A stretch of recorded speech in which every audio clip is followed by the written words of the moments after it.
Barda update. Sa post ni Sir Nathan, sabi niya, it's been a while. Ay magkasama ang Team Barda. Ibig sabihin, magkasama sila Barbie at David. Ano kaya ganap nila dyan sa GMA? Ay nag-selfie pa nga sila dyan sa labas ng GMA building. You know. Si Daddy Tony. Oh.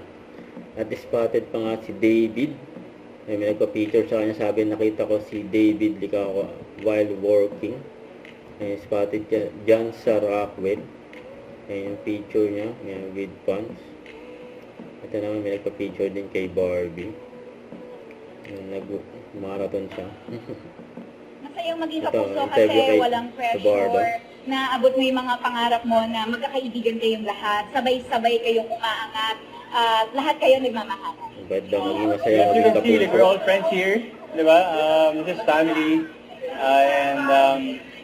Again, I think yung vision ng Kapuso Network ay to make people happy and to be in that industry, to be in that company where, you know, like we can make happy through our shows. Nakakataba ng puso yun, di ba? And I'm super grateful dahil without GMA, I'm not here, I'm nothing, di ba? So, dami ko pa salamat talaga sa GMA. Yun, oh. Saka ito pa, behind the scene, ng horror movie ni Barbie na Penthouse 77. Abangan yan sa July 30, no? In cinemas nationwide, you know.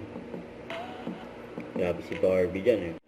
Don't forget to subscribe, click the notification bell for more update. This is Richard the Action Vlog. Stay tuned for more videos. See ya.